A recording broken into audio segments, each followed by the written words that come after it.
Hey, this is your Olympic hero, Kurt Angle, and you're listening to Snug Wrestling. Oh, it's true. It's damn true. Here we go. Hello there, Mr. Bludd. How's it going? It's going good. Are you using your usual Yep. account? Oh, okay. Cool. Yep. But I did notify everybody on both accounts. Nice. Thank you for doing that. It feels like it's been a minute since we've been on TikTok Live, man. Yeah, I know. And this is the audio you're dealing with because my mic's busted. So, but it's all good. You still sound like the same as always, like shit. Better than looking the same way you always look is always like shit. You call it But now, for those of you who are joining us, this is Snug Wrestling. The last several Thursdays, we've had many different guests on our podcasts, and it's easier to do that on our regular hosting platform where we can have them in a party of a sort for a multi, let's say, person's podcast. So we haven't been on TikTok Live for our usual one-on-one hours for the past about 3 weeks or so now. But thank you guys for hanging in and joining us and coming back and always being here. We do have some great topics to go over today. If you're new here, we do 1 hour of Snug Wrestling every Thursday at 9 p.m. Eastern, 6 p.m. Pacific on TikTok Live, 8 o'clock Central. And we do 1 hour of random or relevant wrestling topics on Snug Wrestling. And today we have some pretty interesting WWE topics to get into, but I am Mr. Bludd, and this is the founder and also my other host here of Snug Wrestling. So the creator, the founder, the leader, Edgar, take it away. How do you know these topics are going to be good? I didn't even tell you what the topics are. You texted them to me today. One? One. Yeah. Well, I mean, I figured it'll all be good because, I mean, we're good at what we do. And if it's shit, we'll make it good. Yeah, no, it's usually pretty good.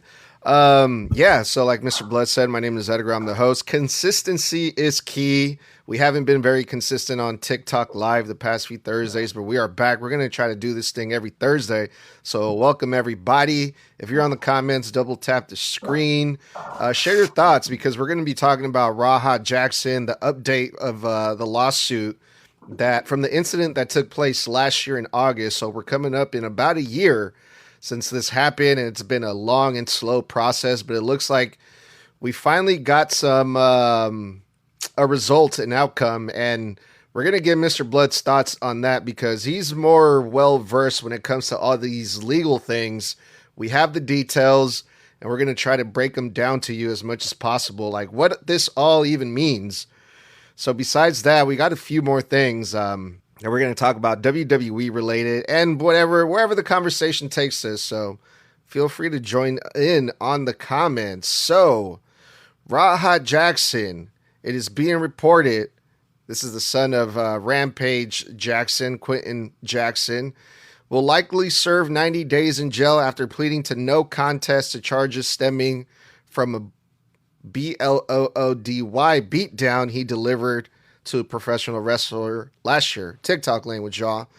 The victim, Syko Stu, was hospitalized for nearly a week after the incident and lost several teeth. The incident raised questions about the boundaries between what is real and what is staged in pro wrestling. This is from an article this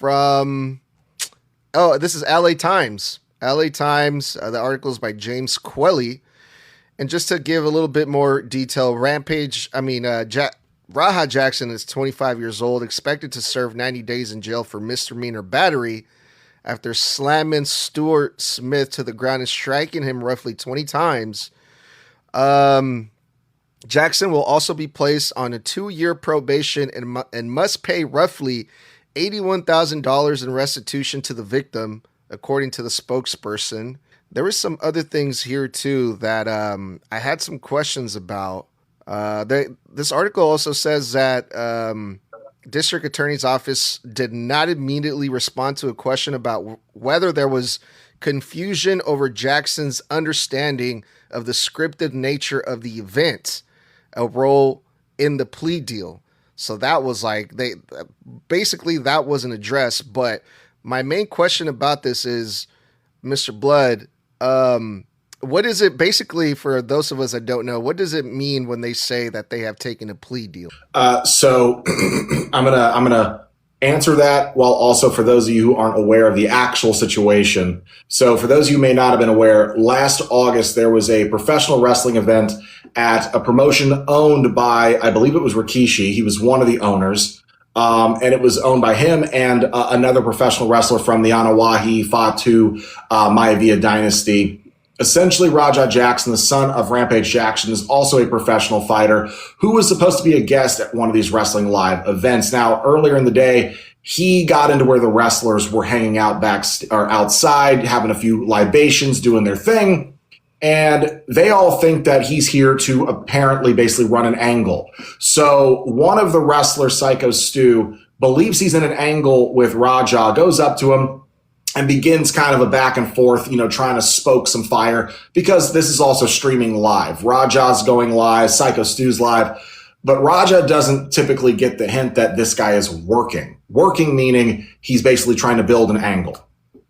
Essentially, it basically runs down to Syko Stu does a worked shot with a can, an aluminum can with libation in the can, on Raja's head. Essentially does a work shot. So protected shot, hand is in the way, thumb is in the way, hits him over the head with it.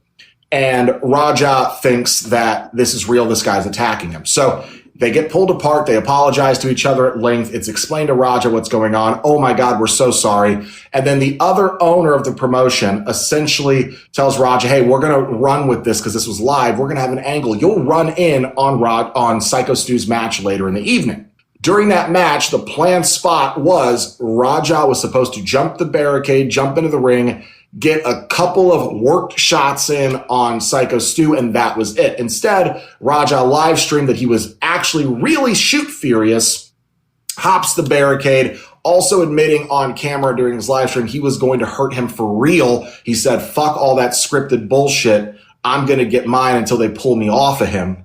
He literally goes in there, picks Syko Stu up, hits him with a very vicious, stiff wrestling takedown, slams his head, bounces off the ring, and proceeds to lay in over 20 unprotected punches, closed fist, not this typical professional wrestling open fist, to Raja's head and face until he was basically lying in a pool and unconscious and had knocked many teeth down his throat, fractured his jaw, and a couple other bones in his face. And basically, the cops were called. It was the whole thing. They arrest Syko Stu about a month and a half later. He does make bail, and now we're here. Raha Jackson. Sorry, they arrest Raha Jackson a couple months later. I believe it was in mid-October. He actually finally got brought in, but he made bail literally within 24 hours. It was a whole thing with him and his dad covering his legal stuff. Then basically, his dad basically just tore him down. Is like, I do not support my son in any way. And now we're here. So essentially, Raja has been brought up on, these misdemeanor charges. I believe it's felony battery is one of them. But essentially, it was because he was in the presence of children. I'm actually surprised these charges weren't worse. He was in the presence of a family audience, and this could have been reckless endangerment because when the wrestlers try to pull him off, he tries to turn around and attack them too.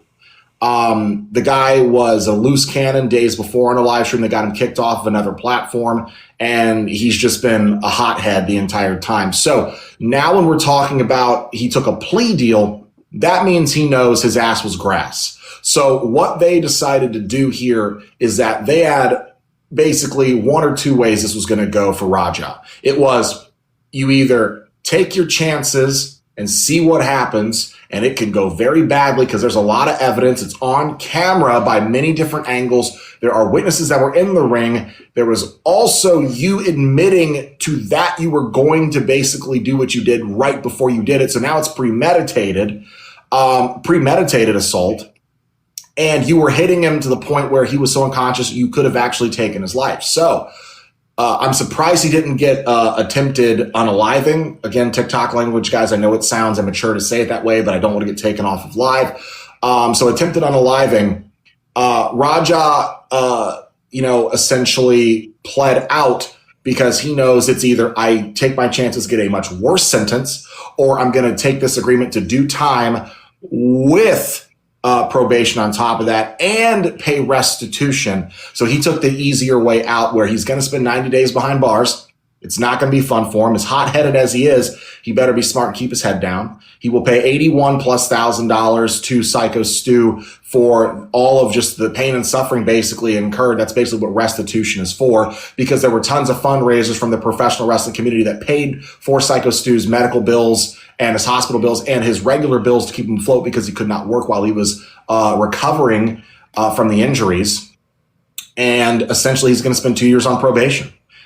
He's not going to be able to do any of these professional fights anymore. I'm pretty sure they're definitely not going to let him in any leagues right now. He was permanently kicked off of, I believe it was Twitch or some other platform at that same time for what he had done. He also cost another wrestler their job because he said that they're the ones who put him up to it. And they're saying that's a false statement. They're basically saying they're going to sue him for defamation. But other than that, this is where we land, man. And to answer your question, yo, it's me, your boy Kyle. Syko Stu did make a recovery, but he was really badly beaten. He had broken multiple bones in his face, lacerations inside of his gums, his jaw. He had swallowed many of his teeth. They had to get him on his side because he was choking to death on his own, let's say, bodily fluid from inside of the mouth and the teeth. Again, TikTok language. I know it sounds immature. You guys know what I'm talking about. He was swallowing life fluid. But other than that, that is where we land. It is surprising and unsurprising to me that it's taken this long to get to this point so many months later. We're talking, what now, almost 9 months later, we finally gotten to this point. This again originating in mid to late August, and now we're here. He had an arraignment as well, but now we're here at where they have a plea deal. They're going to go to sentencing, I believe, after this, right? 90 days from now, they're going to sentencing, they still said. So sentencing's still far off, if I remember correctly. That's a good question. I would have to review this whole article again to know exactly, but that sounds about right. But even then, Mr. Bludd, like you mentioned him being kicked off Kick, you mentioned him possibly not being allowed to compete in all these other promotions professionally, right? Even with that, even with the $81,000 that they have to pay in restitution, the 90 days in jail, to me, that still seems like a slap on the wrist. Yes, it does. It does. And it comes down to probably money. As much as Rampage did not want to get involved and basically disowned everything his son did and said, I'm not even talking to my son because I can't have him around my other kids because now my kids are getting bullied and now my kids are getting picked on because of what their brother did. People are coming by the house. Like, he's made it dangerous for my children. Like he said, he was talking to his lawyers, but he said he was not getting involved anymore. He publicly disparaged his son's actions, which I thought was very respectful, but also partially PR control, in my opinion. But Raja either had an extremely good lawyer or Rampage came around and paid and made sure the lawyer was taken care of, and they got the best. It is LA. It's filled with lawyers that can get guys out of anything and everything. After all, you're from California. You know how easy it is to find a very good lawyer, though they cost a lot of money. And it is a slap on the wrist. To me, this is attempted unaliving. When you hit, he was already unconscious. The slam, if you watch the video back, folks, when he slams him, Syko Stu's head whiplashes and smacks, and he's not moving after the slam because he hit him with a shoot slam. A lot of people think professional wrestling professional wrestling mats and rings are trampolines. As a former pro wrestler myself, the 6 months of training I did bruised my back up so bad from having to do attack the mat training for bump training. It hurt. I almost threw up twice a day. The amount of pain my back was in from having to throw my body into it. And when you're working with an opponent, the first rule of pro wrestling is protect your opponent. When we drop each other, we are dropping each other. You can't fake gravity, but we are still trying our best to coast you down with enough time for you to tuck your chin and put your arms out to protect your spine, your neck, your head from concussion. That mat hurts. So when he picks him up on a full hike and basically overtakes him with the meanest looking spine buster I've seen in a while, his neck nearly breaks. So after that, he then gets on top of him and ground and pounds him 21 to 23 times. He close fist hook hook over and over and over again until this guy had to be rolled onto his side so he would not choke to his demise on his own bodily life fluid, TikTok language. It's the color red like the shield. But you basically understand. This was a slap on the wrist and honestly a slap in the face, because to me, for what he put that guy through, the mental trauma the kids in the audience witnessed 20 feet away, this guy should have gotten reckless endangerment charges. It should have been the attempted unaliving. He then attempts to attack the people pulling him off. So now you've got attempted assault there too. So I'm just like, I don't understand how they were able to get it down to this. This guy should be doing minimum 5 years. The whole thing, the premeditation and the attack was all on fucking camera. It's on video for the whole world to see. But I got to give Syko Stu his props too, because I'm not trying to glorify this, I'm glad he's alive. I'm glad he's okay, because, there's a lot of people that say pro wrestlers they're weak. They're not tough. They're fake they're fighters, tough as hell. blah, blah, blah. This right here proves Syko Stu is a tough motherfucker, because I've heard stories and I've seen videos of people getting hit less times, maybe just one time, and they don't come back from that. I mean, like, no, there are some people you hit them the wrong. So for those you don't know, and here's a perfect example. So I have 2 black belts. So I'm a first degree black belt in Taekwondo, and I'm a first degree black belt in Shotokan, which is Japanese martial arts. Taekwondo is Korean. But essentially, there is a move that is a simple move that sounds extremely simple: a palm strike, a forward palm strike, and a rising palm strike. If you hit someone right here with the correct amount of force at the correct angle, and you shatter this entire bone, it will break inward into their brain. One hit, life over. So for the fact that Syko Stu not only got knocked out, almost had his neck break, this guy hit him 20 plus times full force. And it wasn't until like the 18th strike people tried to pull him off. They waited thinking it was a part of the show, and then they realized, oh shit, our boy's in trouble.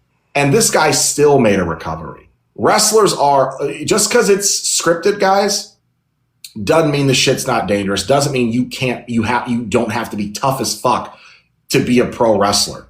You're not just walking off. The average guy is not getting in a ring, having a full fucking match, and walking straight the next day.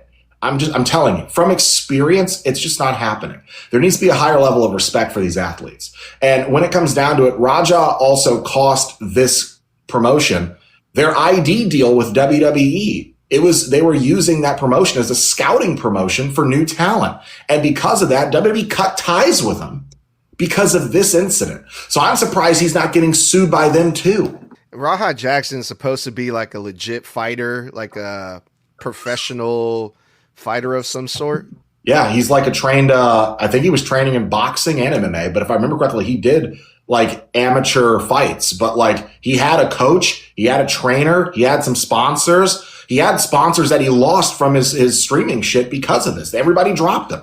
This guy was going to be at some point probably a mid to big deal in the combat sports world. I mean, look at who his father is. He was on his way to something special, and he fucking ruined his life. How do you go back into that world and expect to be taken seriously from like actual real fighters that aren't cowards? Like, oh, you're the guy that beat up that pro wrestler without him knowing that you were actually going to attack him, that you slammed, you knocked him out unconscious, and then you proceeded to attack him on the ground while he was defenseless. I'm fighting you.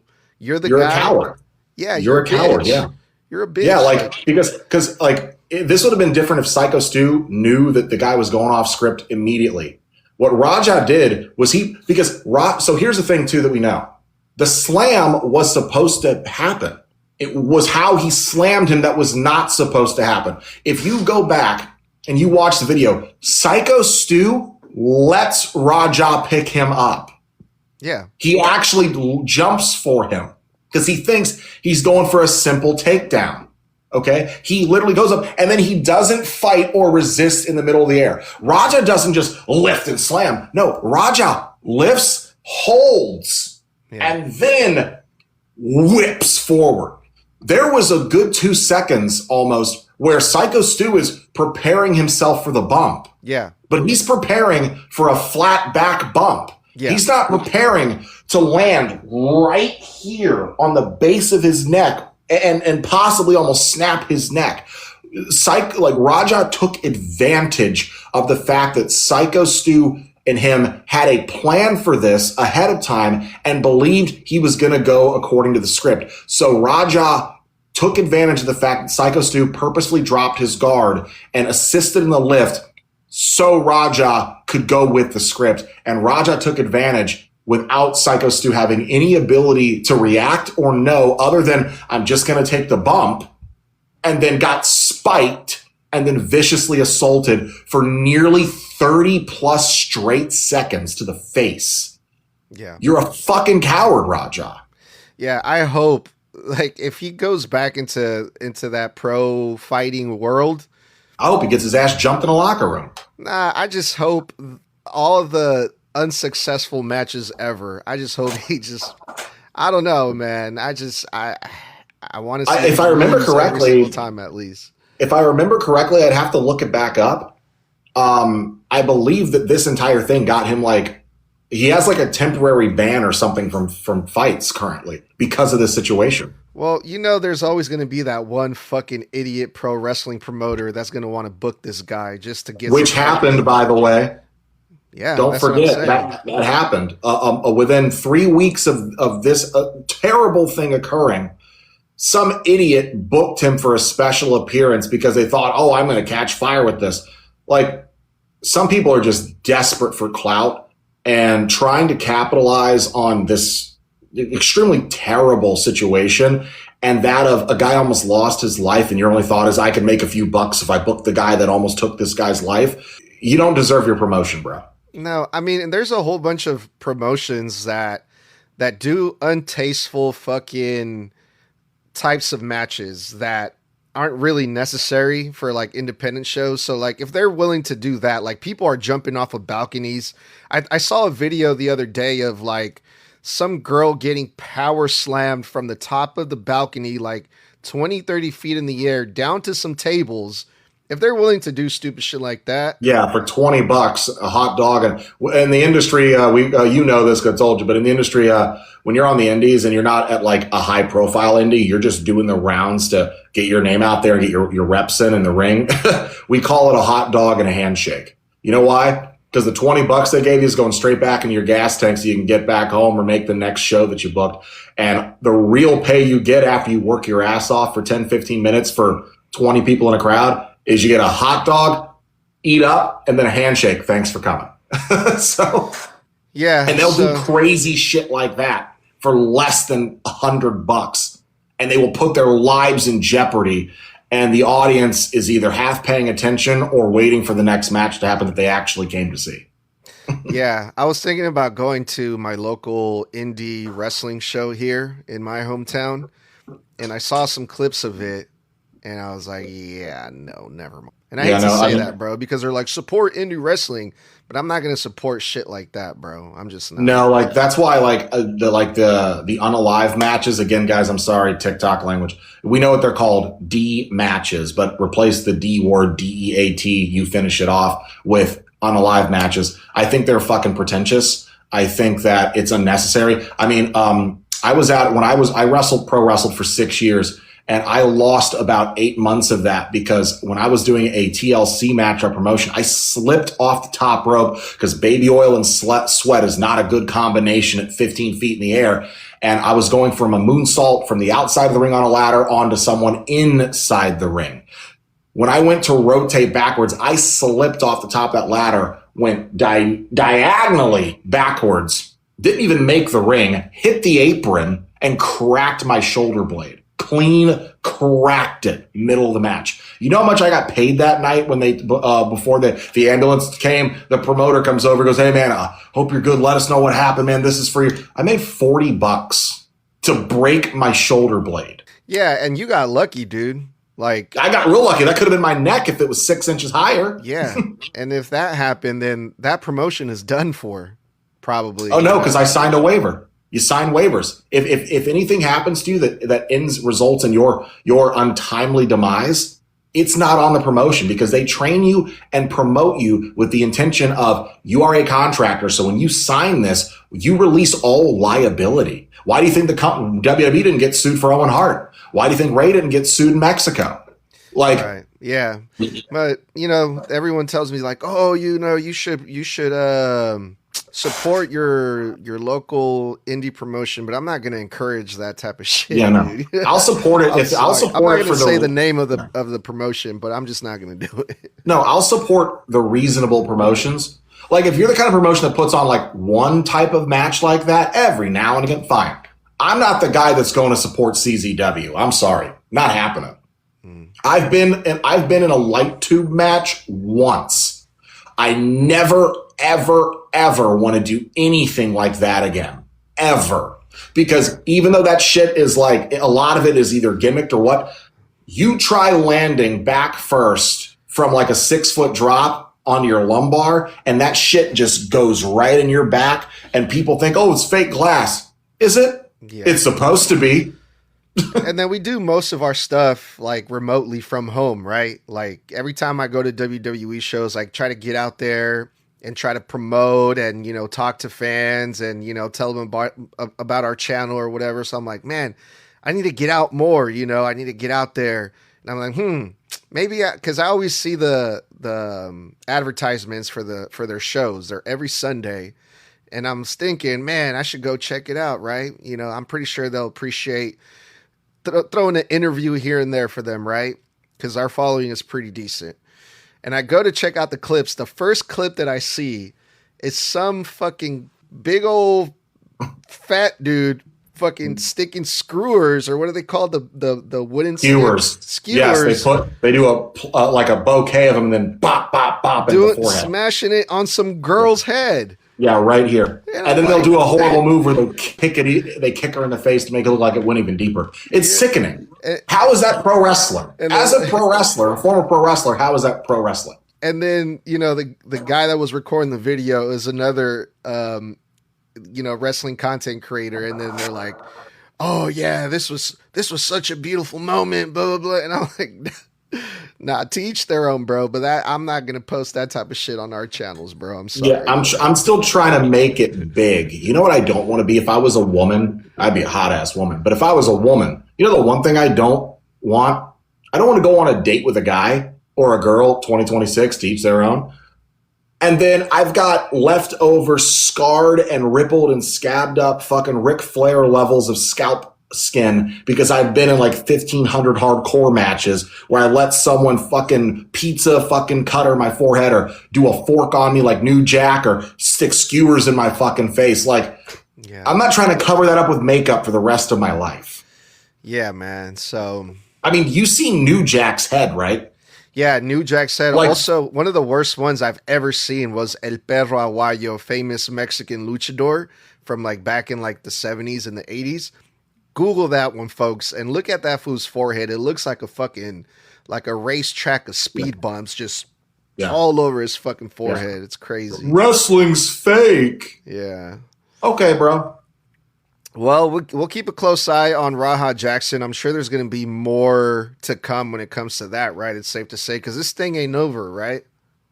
No, because they still said he's awaiting sentencing, which... Because from what I understood in the article, and you can correct me if I'm wrong, please do. I don't want to put out false information. Is that he's pleading no contest, which is why he's doing that. So no contest means he's not pleading guilty or not guilty. He's basically saying I'm not choosing, because if I plead not guilty, they've got evidence to say I am. If I plead guilty, my sentence could be worse because they can use it against me.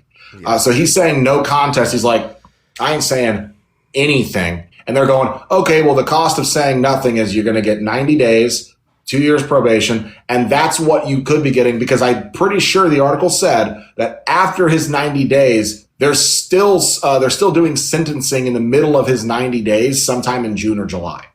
So, like, it ain't over. This guy, it could get worse for him. Yeah, it definitely could. Well, I see we got a few people in here. So you guys be sure to double tap the screen. And if you guys have thoughts, let us know in the comment section. We'd love to read off some of your thoughts or opinions when it comes to these topics. That'd be really much appreciated. Mr. Bludd, earlier I was, scrolling through my feed and I noticed that the WWE is coming back over here on my neck of the woods in Oakland, California in July, I believe. So I've heard stories about Oakland. Yeah, they're going to be out here the first time in a long time. I wonder why that is. But I'm like, okay, cool. So I go into the WWE official website to check it out, see when it's going to be and all that good stuff. And then I came across the rest of the dates, Mr. Bludd. And guess what is coming up at the end of this month? Clash and something, right? It's like, where are they going now in Europe? Yep. The European Tour is going to take place starting the end of this month. And it's going to go up until probably like mid-June. So just to give For those of you who don't know, we hate the European Tour, because they start their shows at like 5 a.m., 2 in the afternoon here in the States. Like, it's a slog for us as wrestling content creators, because we have to adjust our schedule for all of our reviews and shit. And I mean, what was one of the ones we hated last year? They started like Raw at like 5 in the fucking morning. It was like 4 in the morning. Yeah. But it feels like this year is going to be more European shows than last year, unfortunately, because they're going to do Saturday night's main event the end of this month. They're still doing it. And then they're going to go to Spain May 29th. That's when the European tour begins. And then they're going to remain in Europe, where they're going to be going to France, Portugal, Spain, Italy, all the way up until June 8th. So June 8th is going to be their last show for Monday Night Raw in France. They come back to the States after that for SmackDown. But then they're going to go back again, this time to the UK on June 20th. They're going to go back because Night of Champions is in Saudi Arabia on June 27th. And after Night of Champions, I think they come back to the States right after that. Yeah. One of the, I saw, because that was in the news, that Roman Reigns has been pulled from all June shows because they have now changed their mind about having him appear at the Night of Champions event. So because they don't want to have him on the event, they're like, well, we're not going to have him a part of the build. So earlier this week, they recently sent out Roman Reigns has been pulled from all of June's appearances. And it's stupid because like if you look at that travel schedule, dude, they're doing like Europe, back to the States 1 week, back over to Europe another week, over to Saudi Arabia, back to the States. Like, bro, jet lag like a mother. Yeah. Basically, from June 12th to June 19th, they're literally going to be in the States for like 2 weeks, and then they go back to Europe again, which is going to suck for us too. I know, bro. That's going to be rough in June. And it's aggravating, man. Like, I enjoy the European tours, but if you did it once a year, they are getting so fucking greedy. They're trying to do like 2-3 European tours a year. They're trying to do one at the beginning, the middle, and the end of every year. That's too fucking much, man. That's too fucking much. I'm sorry. It's too much. Yeah. No one, three times a year, wrestling fans either got to wait till they get off work to watch it because they can't watch it live, and then they're going to get spoiled on social media for an entire fucking month every time they do this tour, or they've got to get up at like 4 a.m., watch 2.5 hours of Raw, get ready for work, go to work. Like, that's a long day, bro. Like, I'm sorry. And if you're trying to avoid getting spoiled, good fucking luck, because even if you're not on your phone, like, because you like subscribe to shit, like your phone will just notify you from random Google News and shit. Hey, so-and-so won this championship. Yeah. Like that was the one thing I used to hate about the network. I remember I was working the night Brock beat the streak, and I was coming home at 1 a.m. to then start watching the Mania. And while I'm out on a smoke break at fucking work, I'm avoiding I'm not looking at Facebook, not looking at Instagram, not looking at WWE Network. And I'm just randomly watching some video on YouTube during my smoke break. And I just get blink. And the headline across the landscape, because I had my phone like this. I wish I had it like this, because then it would have cut off whatever it was trying to tell me. But because it was landscape, it goes, Brock Lesnar has defeated The Undertaker streak, 21-1. And I went, are you fucking kidding me? I was so mad, dude. That's the worst match to get spoiled on, too. Oh, dude, I was an hour away from getting off of work. I was this close to going home and watching it myself. Yeah. 1 hour beforehand, I got spoiled. I was so mad. I was so mad. Yeah, well, at least in June, there is some good news going around, Mr. Bludd. I don't know if you've seen it just yet, but like last year, in June, SmackDown went back down to 2 hours. Now they're reporting that the same thing is going to happen this year in June, which they're saying that could be another reason why so many people were released, was the fact that SmackDown is moving back to 2 hours. So I have to make a blood drop video on it. By the way, shout out in the comments to K Weave, my homie. He says, the man, the myth, the legend, Mr. Bludd. You know what it is. But when it came down to it, I'm going to have to do a blood drop episode. For those of you who also don't know, I no longer do my wrestling content for the Snug Wrestling channel on my main channel. There's now a link on my bio for you to click, and it'll take you to my other TikTok channel specifically for wrestling content. But reports came out today that we now know the real reason of the 50%, why the rosters are getting basically 50% restructurings, and why the WWE is going to everybody that has a contract and saying, hey, we want you to take a pay cut. And it's because their reasoning is, and this is reported by Brian Alvarez, who is very reliable, unlike Dave Meltzer. And he says, from all of his insight, his reports, from what he completely understands and has been corroborated, the reason WWE is doing 50% pay cuts and restructuring on everybody's contracts, even if they just re-signed like the New Day last year, is because we no longer do live events.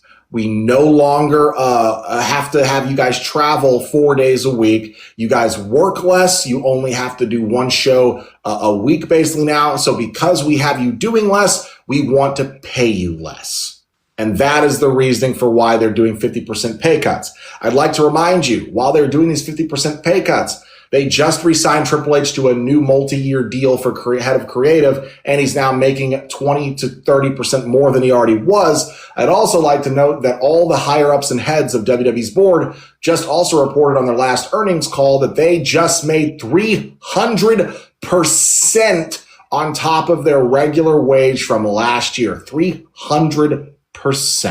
Yeah, they try to say this is about saving millions on payroll. No, it's about lining their pockets as much as possible. It doesn't matter at the expense of whatever talent it is, even a 20-year vet like Kofi Kingston and a 15 to 18-year vet in the business like Xavier Woods. Yeah, Nick Khan also re-signed his TKO contract with an extension and more money deal as well, is what is being reported. Yes. Also, really quick, K-Weave, I got a question for you both. Let me know when I can ask it. Feel free to ask it, and we'll do some Q&A here in a second. But yes, I think it's horrific. You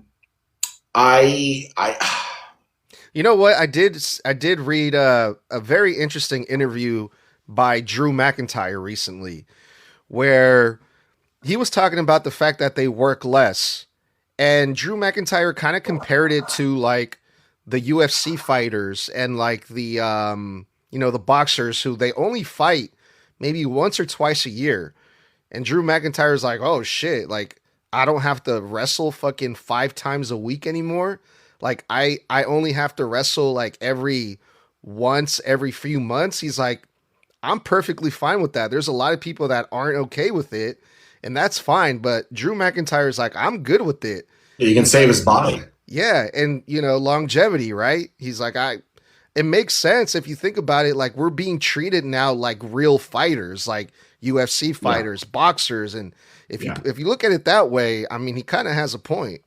It makes sense. How come a boxer is allowed to have a match and make, $20 million for one match? God knows how much like Mike Tyson and Jake Paul got paid, right? How come they can make that much for one fight that lasts less than 20 minutes or less than like half an hour?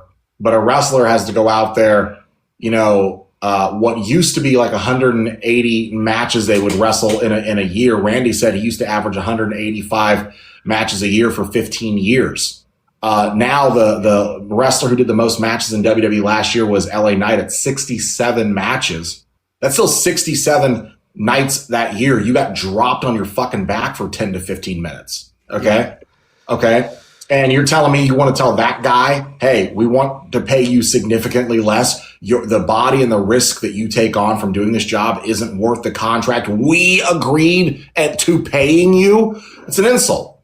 But really quick, let's do a Q&A real quick.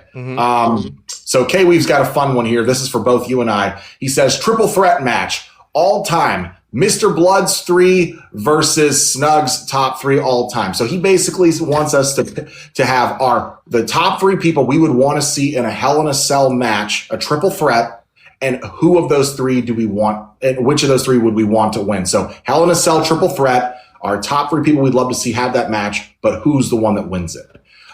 So for me, I'm going to say,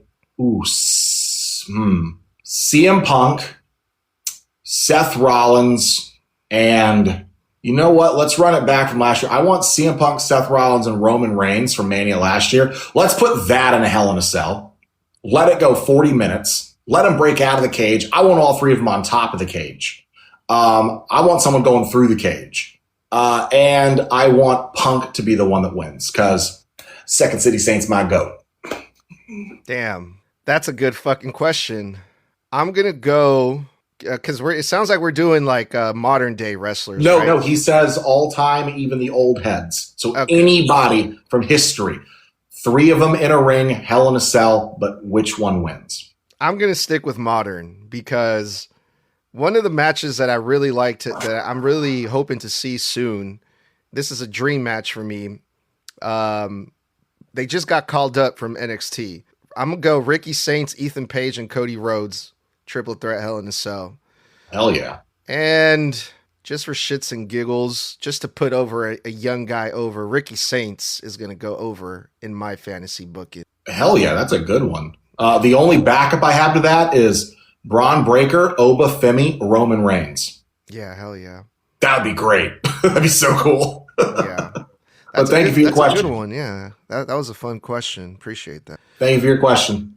Well, now that we're talking about TKO and their greed, I think that's a good segue to talk about what everyone's talking about, Mr. Bludd. As a final topic here that we're nearing the top of the hour, the whole thing with the copyright strikes that we've been getting lately, the content creators that are being, their pages are being banned and blocked, and, a lot of fans are saying, oh, it's TKO, it's the WWE. How could they do that to the content creators that, promote their product and getting more viewers on their program and stuff like that? Yes, that could be true.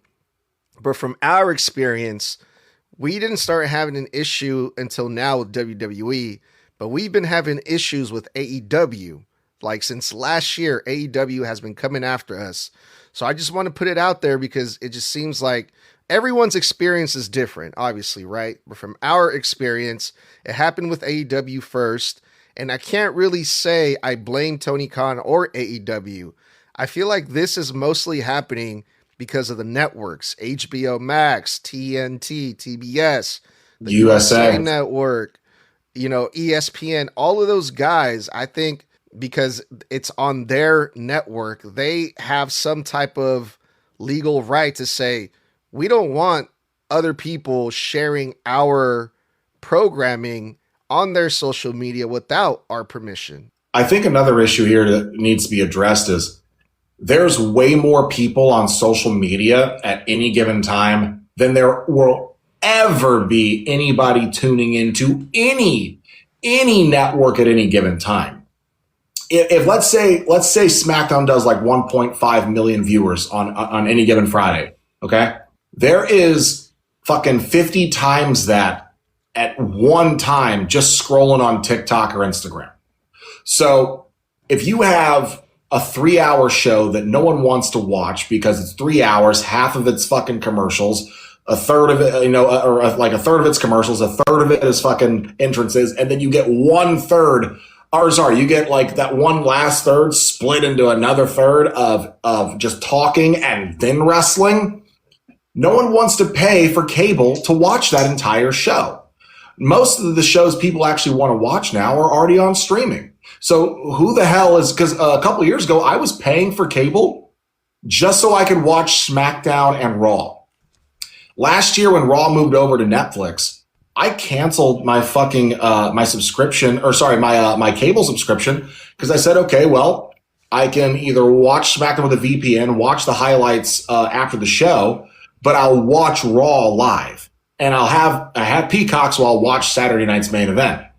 I don't really watch NXT at all. So I was like, that's my WWE fill.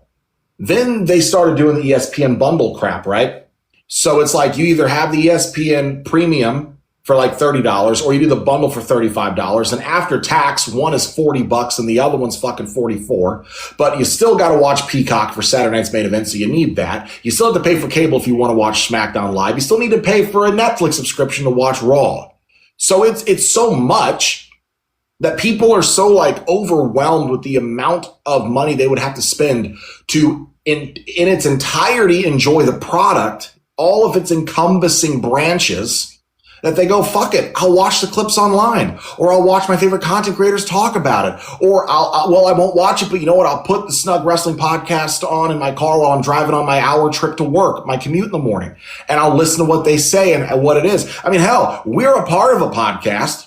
We are a ranked podcast, and I still every morning listen to What Culture Wrestling and Wrestle Talk every single morning. By habit, I just do. So you have people that catch up that way. I don't watch AEW. I have hated watching AEW since Punk left, so I don't watch anymore. But guess what? Today, on Thursday, was their revision of Dynamite and Collision on Wrestle Talk. I listened to the whole thing. I don't watch AEW. I know everything going on in the company up to date. Yeah. So, and that's how sometimes that's the only way that your customer, your clientele, your fan base can enjoy the product or get the product in their system is by short form clips online, easily digestible, a minute and a half of someone doing a full quick run overview, or you tune into Wrestle Talk every Tuesday morning and they do a 5-minute review of Raw. And it's just the simplest way to absorb for some people because they can't put 2.5 hours aside on a Monday night. They can't put 3 hours aside on a Friday night, and this is the only way they can do it. Now, and I understand where WWE, TKO, ESPN, all these people are coming from. Like, hey, it's still our IP. They're well within their legal rights to go fuck y'all. Take care, brush your hair, to quote Bully Ray. But they're within their rights to do that. However, it's a double-edged sword. You're now biting the hand that feeds you. WWE doesn't make money. It is not a company without its fan base. So when you sit here and you alienate your fan base by punishing them for giving you basically free advertisement by covering your shows and getting it to thousands upon thousands of other people who can't watch it live, and they can still enjoy the product by proxy through these content creators like us or others, you're fucking us over. Because you've also taken content from all these content creators and you've used them in your video packages on your week-to-week programming for reaction content to make your product seem even bigger and more important than it is. You got people like Weezus and SantaZap, and you're pulling my favorite guys in the Clutch ENT off of YouTube, all their reaction clips. Some people think they've seen us in the reaction clips. So, you're taking, so you can use us, take our fucking content to promote your shit on your live program until you decide you don't want to anymore. And now a lot of these accounts that you have taken their content to promote your shit, you're now getting banned. And if you're not outright banning them, you're flagging their shit to death to where now the algorithm of that app goes, hey, you just got 20 flags in one day. Now we're banning you because you got 20 consecutive flags for shit you posted a year ago. Yeah, apparently we got lucky because all of the clips that we posted on our socials on Monday from Monday Night Raw, they all got taken down the next day for copyright. But our pages are still up. The clips are still up on TikTok. We haven't been flagged on TikTok yet, but I'm not going to risk it because we got like fucking 20,000 followers on there. Our Instagram is still up. Once. Yeah, I've already lost an account before. Don't want to go through that again. Don't want to start over again. Our Instagram account is good. The only thing that we got flagged, our collaboration ability is gone. I don't know how long it's going to be for. And it sucks because a lot of people like to collab with us. They're not able to do that anymore.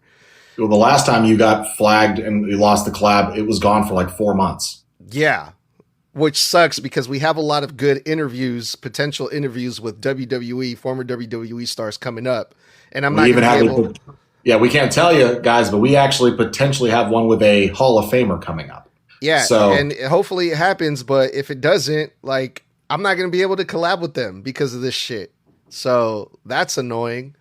But the clips on YouTube are still up. I've heard mixed reporting on this. Some people are saying that their YouTube pages were taken down.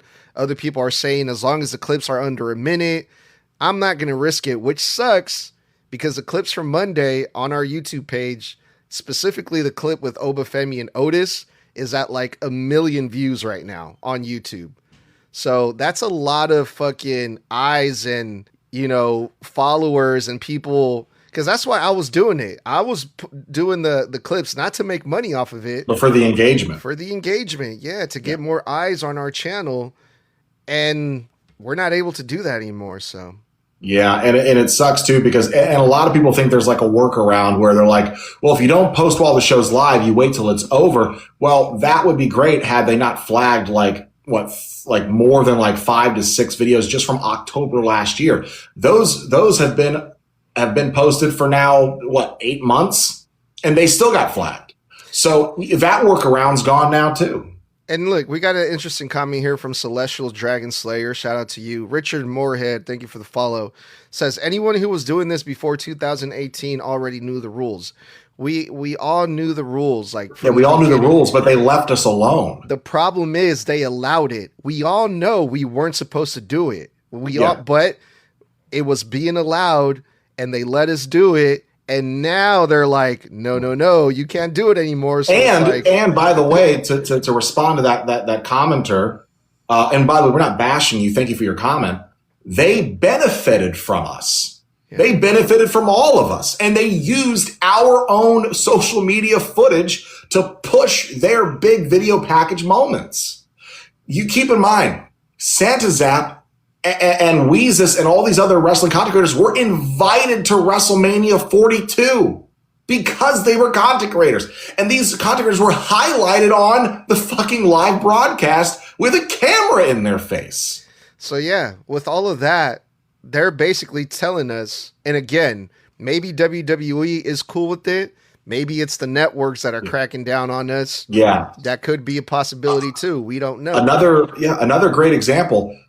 Wrestling content creators, a lot of us get invited to 2K headquarters every year to review their upcoming games before they come out. Like Dank Ops, Weezus, like all these like content creators that love WWE, they get invited to go to 2K headquarters and play the WWE 2K games before they come out. And then they're told that they're allowed to produce content on that IP. Yeah, we got to follow. So it's not like we were just doing it because, we could get away with it. No, it was literally like an open invitation with the advertisement of an open invitation. So we got a follow-up comment from Celestial Dragon Slayer who says, those specific content creators don't show on-screen product in their streams, by the way.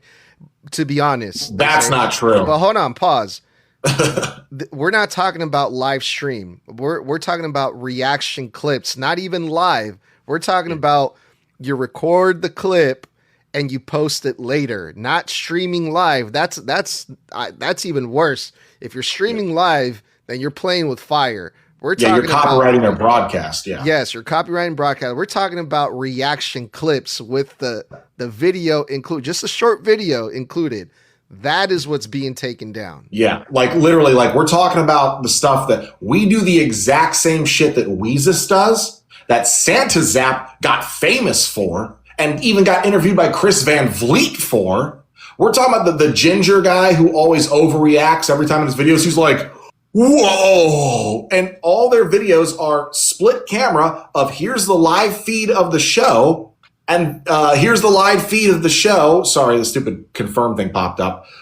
They'll have like their face, and then here's like the actual like clip that they're reacting to. That is of the like, and they'll upload shit 3 minutes after the segment ended.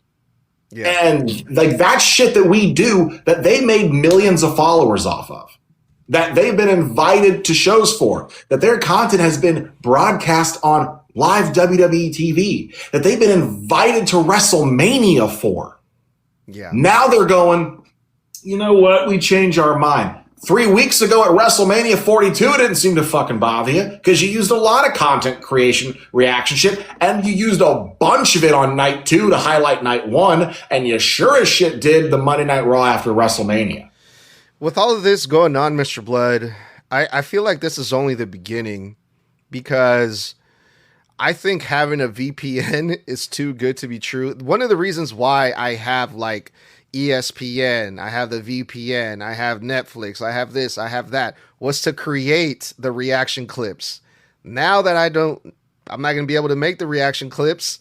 I mean, I can honestly still run the show, our show, create content without watching the entire episodes through and through, right? But I'm still going to do it.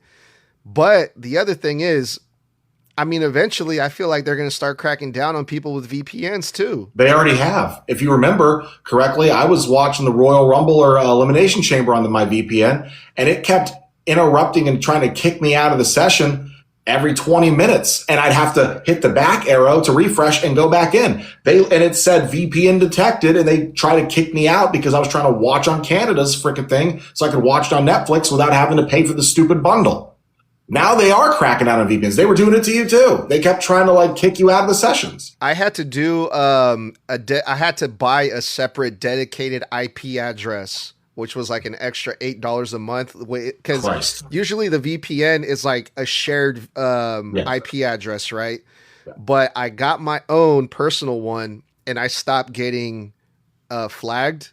But I mean, eventually they're gonna crack down on that too, you know. It's crazy, dog. It's crazy. And at the end of the day, they are doing, it's like almost like it's on purpose, but they are doing every fucking thing they can to alienate the fan base. Do you know what Mark Shapiro's what he said to the fans that complained about all the ads during WrestleMania, and that they were getting basically just hounded with clips of Hulk Hogan's freaking documentary, and that they were upset that they had to pay for all these platforms? His reaction to that last week. Go ahead. Fuck him. His reaction was, well, a bunch of other sports do it. You just have to get used to it. Eventually fans will get used to it. Because when live sports started taking sponsorships and stuff, they had a problem with it too, but fans just got used to it. Our fans, they're resilient, is the word he used. Resilient meaning, we'll shut up and do it because we want to watch it, so we'll deal with the bullshit. That's what Mark Shapiro basically said. But he literally doubled down and backed up them plying us with more ads than wrestling, and the chokehold that these sponsors have from a segment to segment. Do you know John Cena's upcoming segment at Backlash, where he's coming out to announce that history making? Do you know how many sponsors that one segment has? 4 reported sponsors for a fucking promo segment. Yeah. I also saw an update about that where John Cena is basically saying that this is going to be like groundbreaking, life-changing or some shit like that. Yeah, that's what they literally said. It'll be history-making news, a history-making announcement. If this is for the WWE club, I swear to God, I'm going to run my head up into a wall, bro. Which they have already been announcing on TV. Yeah. So that it better not be adjacent to that. This history making announcement better be, hey, we bought TNA all the way through and now we own TNA or something like that. It better be something like that. I don't want to hear some bullshit like something close to the vest. we here's the history making announcement. We've lowered ticket prices across the board for 20% off. Until Monday. It's groundbreaking. Shit. I'd be like, my foot's about to be ankle breaking because I'm going to twist it off in your ass, John Cena. Yeah. We got a couple more final questions before we get up out of here, Mr. Bludd. K Weave says, The Undertaker streak, and who would you have chosen to break it instead of Brock Lesnar? Mine is easy because it's who Taker wanted, and that's Roman. Because the Roman was the only other guy to beat him at Mania, and Roman is the one that would have needed it, and Roman's the one that would have actually benefited from it. Brock didn't benefit from it at all. If not Roman, then I would have said maybe Bray would have been great, but Bray may be more into the Fiend gimmick, not his regular Wyatt family gimmick. Yeah, I don't know, because I don't really remember too much of what was happening in pro wrestling around that time. That was during the time where I was like in and out of it, so I can't really answer that question. And one final question. This is the last question of the stream today. Do you guys watch Dark Side of the Ring? From time to time, yes. It depends. I don't tune in for everything because I do like to have most of my wrestling kind of laced with more positivity than the more horrific, downtrodden nature of the business. I've been in the business. I know there's a lot of skeletons in everybody's closet. I know there's a lot of horror stories and stuff. But sometimes I'm just like, man, I just really just want to keep my ignorance sometimes, as stupid as that may sound, because I just want to be a little happier while I watch my content, my professional wrestling content. Yeah, I was really big fan of that when it first came out. I was watching every episode, and after a while, it just gets really sad. It makes me sad, So I stopped watching it consistently, just caught it every now and then. And then I started seeing like a lot of people that were interviewed were complaining about the producers, saying that they took out some of the stuff. They kind of like fixed it up. Out of context. Yeah, a lot of that going on where they were just trying to edit it to fit their own narrative type thing. Like, I didn't really say that. What I actually meant to say was this. I think JR was one of the ones that had a lot of issues with it and there's a few people that are like, yeah, I'm never going to come back on that show because they're just, the way that they did it is just they twist stuff. Yeah. So, take everything out of context, paint a certain story a certain way, make someone look worse than they actually were. Yeah. Well, now that we're about to leave, we're getting more and more questions, but we're going to have to call it for today. We'll be back next week, and definitely be sure to join us at the same time, 6 p.m. Pacific, 9 p.m. Eastern. Like always, it was a pleasure hanging out with everybody. Thank you guys for the likes and the comments. If you didn't catch the full episode live, you guys can catch it on Apple and Spotify later on and all that good stuff. And YouTube. Yep. Yeah. But until next time, let's get up out of here. Thank you guys for joining us here on another episode of Snug Wrestling. That was the May 7th edition of our one-on-one TikTok Live, where we go 1 hour with random or relevant wrestling topics and answer our fan questions live, as we just were. I am Mr. Bludd, and that is the head and leader and founder of Snug Wrestling, Edgar. And if you like kicking it with us every single week, you can on Mondays, Wednesdays, and Fridays after Raw, NXT, and SmackDown go off the air, respectively, for post-show reviews. We will no longer be doing the segment-to-segment reaction content. We do apologize in advance for that. We are going to miss that content, but you can support us on our new TikTok channel, aside from our regular Snug Wrestling channel right here that you can follow under Edgar's banner, because I'm on my own banner. You can go to my account, click on my bio. I have a new wrestling page there, dedicated in tandem with this Snug Wrestling channel called The Blood Drop, where I do random wrestling news, current wrestling news, and ask fans questions, and we go from there. It's a great community. Just launched it 2 weeks ago. It would mean the world if you'd go support it. The Blood Drop, click on my profile, go to my bio, and it's in there. So until next time, guys, stay safe, stay savage, and stay snug.